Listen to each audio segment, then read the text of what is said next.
Hello there, I'm back again with another tier list, and this time is gonna be one of the popular weapon categories in the game, which are the assault rifles. There are a lot of them in the whole game of Save the World, so this video will definitely take some time, so make sure to sit and relax while you hear my oblivious takes on these rifles, because there are some that I've tried, and some I just did not even bother using it once. Take into account that whatever weapon I'm ranking these on certain stages are, of course, my personal preferences on them.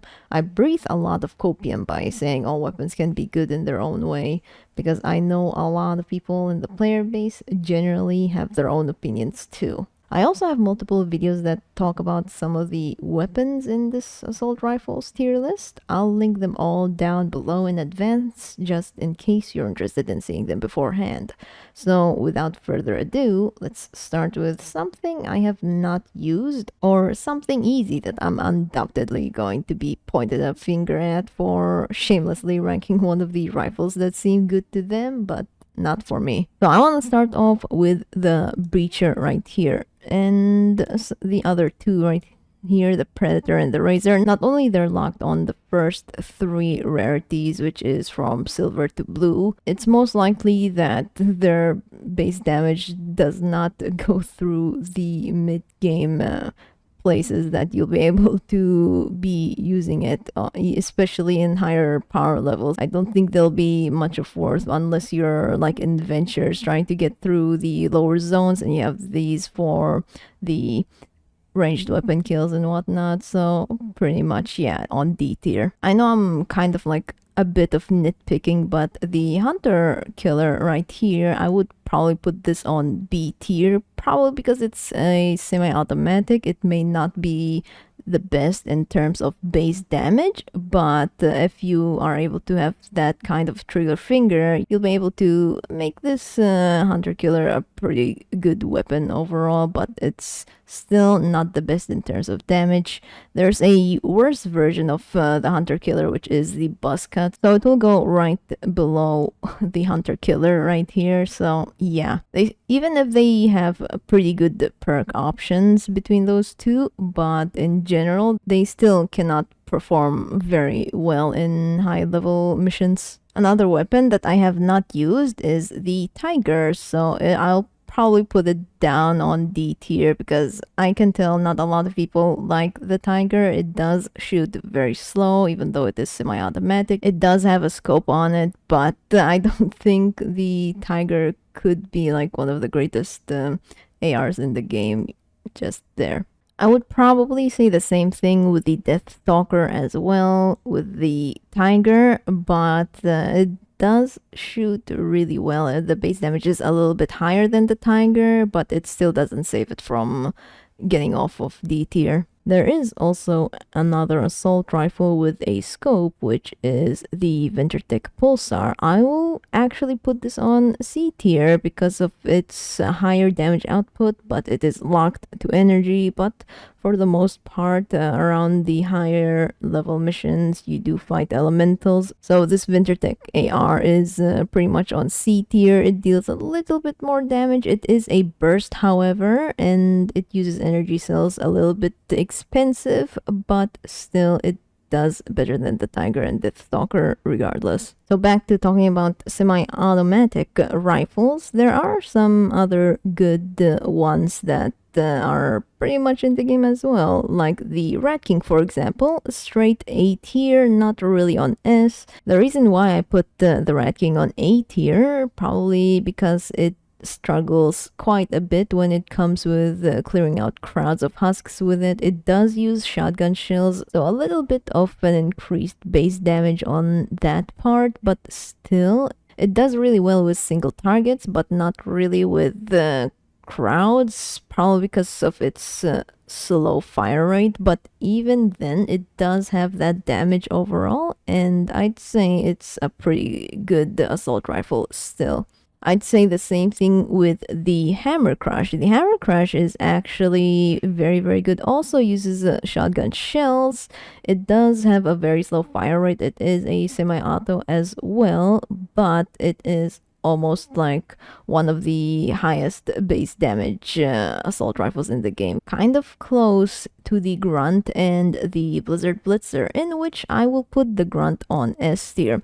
Very good damage overall. One of the highest base damage ARs in the game. Actually, the top number 1 as of this update, and the grunt does really well on both cases, single target and crowds, if you're able to execute a lot of big damage towards each and every husks you point at with this. It does have a pretty low magazine size, but the damage is phenomenal on this one, so very good assault rifle. I highly recommend it. I did made a video about it, so make sure to check that one out for some details. I even supercharged it to try out how amazing this thing can be, and still it beats out almost every other semi-automatic that I've tried, so yeah. We can go for another assault rifle that uses shotgun shells as well. The Hydra, although it kind of underperforms from the Rat King and Hammercrush, so I will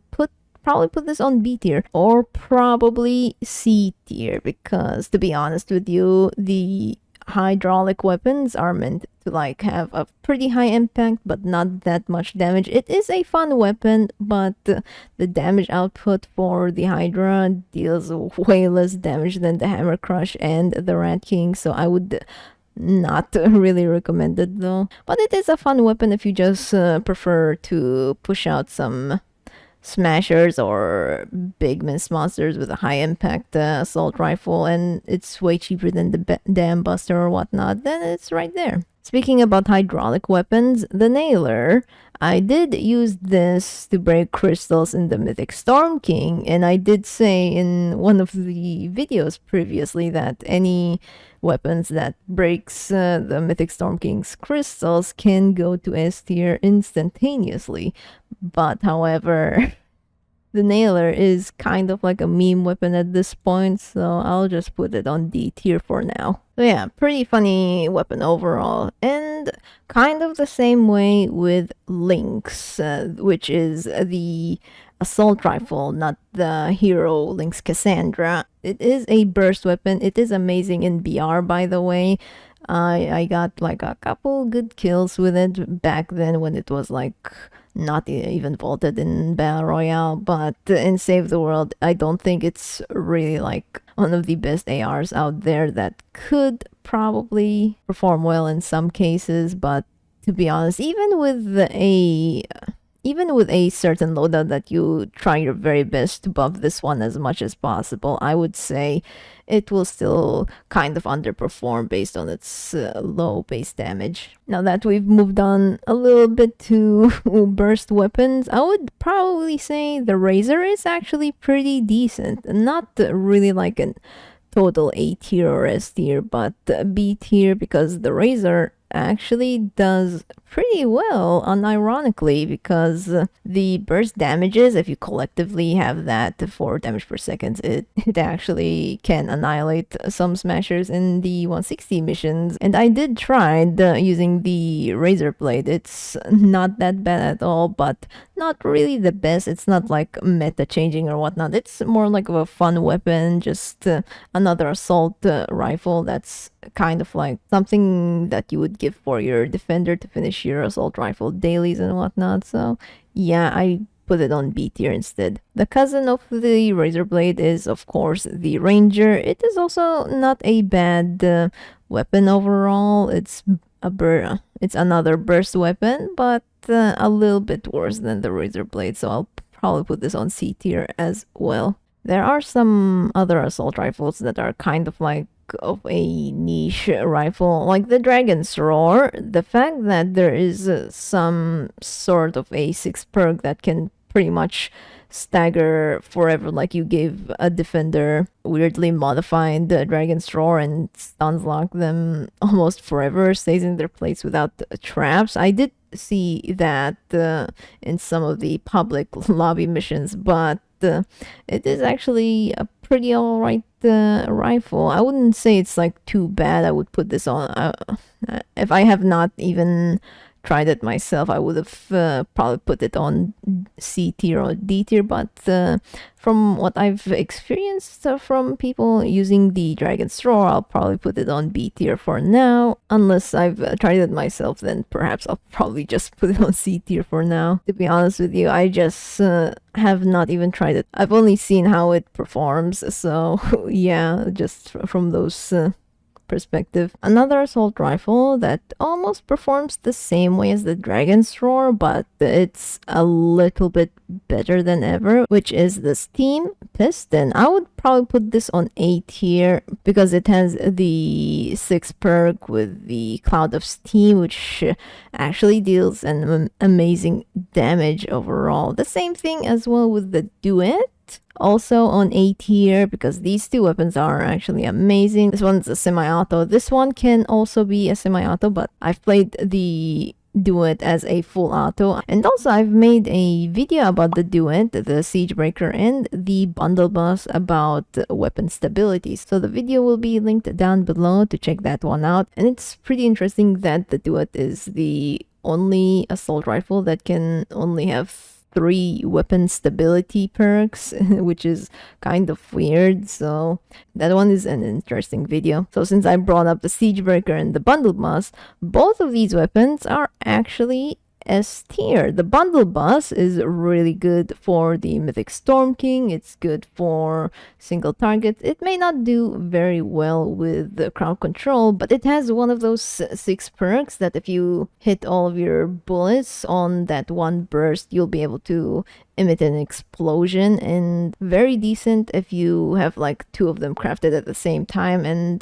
wipe out a lot of crowds of husk. It is a pretty tricky gameplay, but still within the Mythic Storm King fight, the bundlebuss can have a very, very good damage. It does have a very high recoil, thus I made the weapon stability with it. It's an amazing pirate weapon. I highly recommend trying it out, especially in the Mythic Storm King. It can break crystals. As for the siegebreaker, it is one of the best all-rounded assault rifles in the game. It can have amazing perk options, very good for beginners, also very good for endgame players, and is also accessible to literally every single player out there. It should be very easy to get the schematic of it. It is still powerful even in the 160s for both single target and crowd clearing. It can have amazing perk options. It can also have affliction, headshotting, weapon damage buff, and pretty much whatever you can think of. A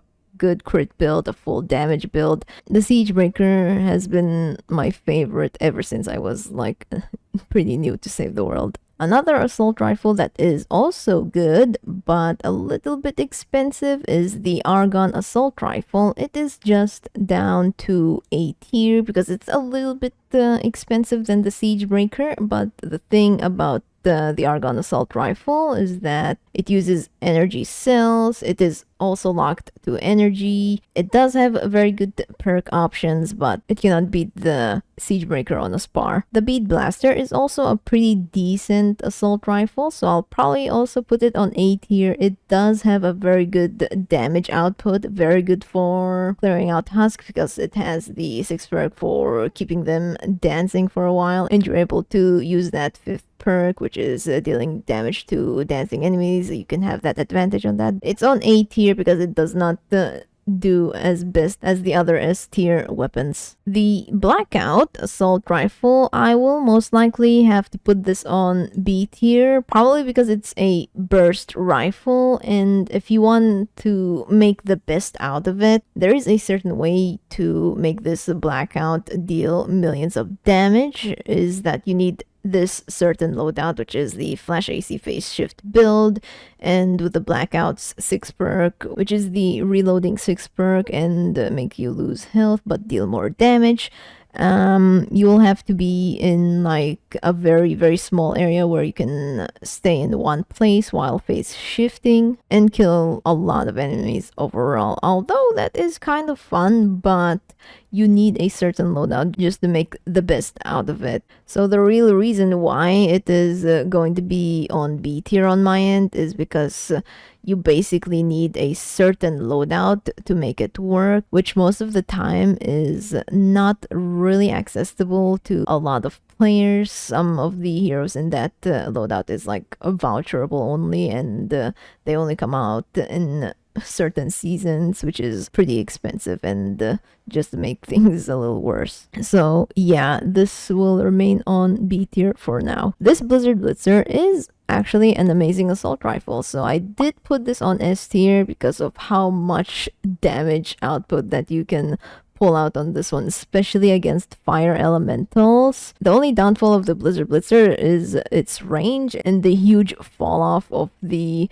projectiles that you shoot with it, but the perk options on the Blizzard Blitzer is actually amazing. I highly recommend grabbing it when you get a chance to use it. It's really strong. The candy corn, I will have to put this on B tier because it is locked to physical and it is an LMG, meaning that it has a huge magazine size but a very long reload time. Even if you have reload speed, it still feels insufficiently slow reload time, in which you will almost have to require a build that has Chaos Agent on it, but without Chaos Agent you will lose a lot of DPS because you are just reloading there for like straight up 3 seconds. It may have like pretty good perks, you can make a crit build out of it. Even then, it is still locked to physical, and on higher power level missions you will run into elementals in which you'll still deal quite neutral damage towards them, but you won't deal the most potential damage that you can put on those elemental husks, especially in like the 160s missions or the 144 players. I'll probably stick to B tier for the candy corn as of now. I'll probably say almost the same thing with the other LMG weapons, like the Mercury LMG. It is locked to energy instead, but it has a higher base magazine size, which is pretty insane. I would also probably say differently with the hacksaw and the terminator because they both can be at any element. They do have a very high reload time, but they are actually pretty good. They would have been potentially on A tier. I don't think these kinds of weapons are like my type, but they performed really well if you really like to shoot a lot and not reload very often. But if you run out of the clip, you will obviously reload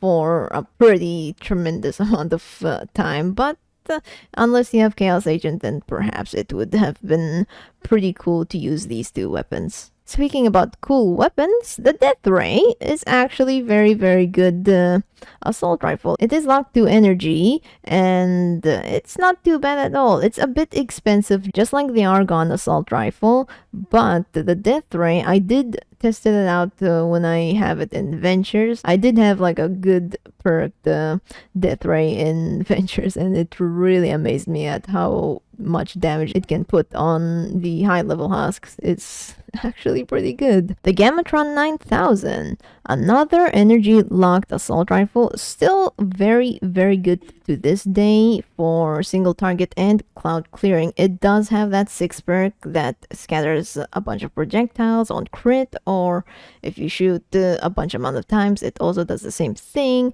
and it still does really well, especially with defenders, just like the Blastertron 9000, but instead it is with the ARs, and I highly recommend running this one. I did try it with a tactical assault sledgehammer build, and it does really amazing with the gammatron. I also forgot another LMG weapon, which is the swan right here. It's obviously on B tier. I have not tried it, but I've heard good things about the swan, so I would probably put it on B tier. The reason why I didn't put it on A or S probably because I have not tried it yet, but I do believe that the swan can be pretty good in high level missions. Another good weapon is the pain train. The pain train, I did made a video about that quite a long time ago, and it does have the perk options to have triple crit damage, which is insanely strong with a totally rocking out loadout. I did had a lot of fun with it. So I decided to supercharge that one too, which is pretty cool.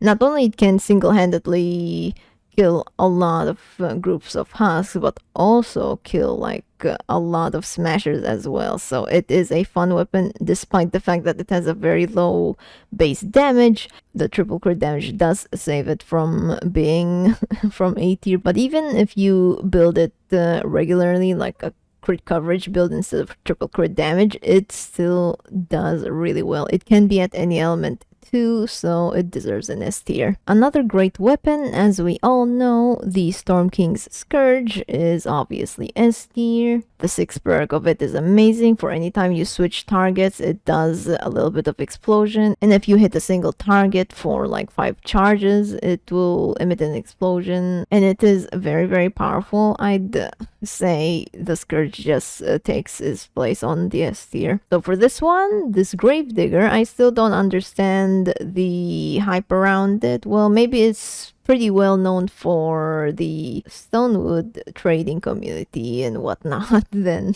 But to be honest with you, I'll just put it on B tier.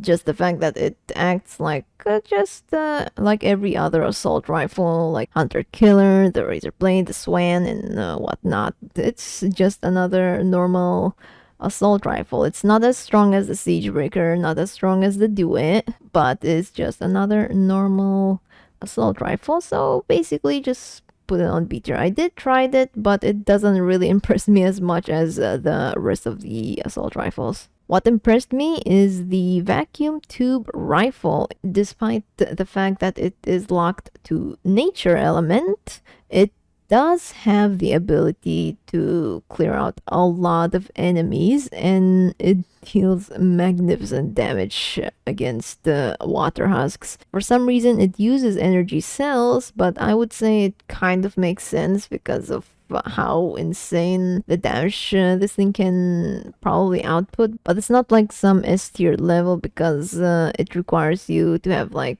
a 6th perk that can make this one work. But even with affliction, it still does really great. The damage output is still amazing overall. It's still one of the highest base damage in the game, so I'd probably just have it on A tier because it's still a pretty good assault rifle. Another great assault rifle is the Floor Flusher. I kid you not, the Floor Flusher is an amazing assault rifle. It deals a really, really huge damage, although it cannot be energy or physical. Of course, most enemies in the higher level zones, you'll face a lot of elementals, so it does make sense. And it does have like 6 perks that you could probably use it against whichever you feel like using. And it also has amazing perk options. So like the game incentivizes you to have different copies of this Floor Flusher in order to counter every other element that you're facing in missions. So yeah, the Floor Flusher deals amazing damage. It has very good perk options. It deserves to be on A tier. Speaking about elemental locked assault rifles, we have the Primal rifle. I did made a video about it, which talks in details, but it might change the fact that it can be at any element, but for now, as of recording this, it is still stuck on a nature element. But even then, I did test it on the 160 Deliver the Bomb mission. The Primal rifle deals a lot of damage whether you're fighting against smashers or a bunch of enemies. There's an unreasonable amount of damage that it deals for some reason. Maybe it's because of its 6th perk or whatnot, but that video that I will link down below can explain the details. It is an amazing assault rifle overall still. Another elemental locked weapon is the Pulse Bounder. I will definitely put that on A tier because it has a very high base damage, very high damage output, and during its release it does have very weird perk options, but they did patched it a little bit afterwards, and it is very good once more. But for the 6 perks are pretty questionable. One of them can be a freezing one of them can be eliminating the enemy that has 15% health or below instantly, and the shield regeneration, which is a bit weird for a invasion set weapon like this, but I'd say it's still a really good weapon overall. So yeah, the pulse pounder is still a fun weapon overall. And the last but not least is the wraith, which I'll probably put that on B tier. The fact that it is almost as similar as the siegebreaker, it is a very inaccurate weapon, but it does have the option to be triple crit damage just like the pain train. The reason why I have to put this on B tier is because it has an insane huge bloom. It is not a very accurate weapon. If you want to hit like every single shot of this wraith, you just gotta keep hip firing your shots, and that will like lose a lot of DPS in that regard. So the wraith may not be performing as much as the ones on top, but it is still a very good assault rifle generally for fun. So that should all be for the assault rifles. There are a lot of good options that you can make some of these rifles very good in a way. So even if they're at a lower A or B tier, I'd still say they're pretty great regardless. Just remember, this is all personal preferences. I know I should have tried the ones I haven't to have a better perspective for ranking them here, but I did my best. I am very sure you have different opinions than mine when it comes to tier lists like this. I will link the template I use in the description, so you can tell me in the comments which one did really good for you in missions, what are your personal favorite assault rifles, and what so. So yeah, I enjoyed doing tier lists and share it all to you. So expect more of these kinds of videos later on with different categories. Make sure to subscribe and give yourself a treat. Hope you all have a wonderful day. Take it easy, take care of yourself, and love yourself.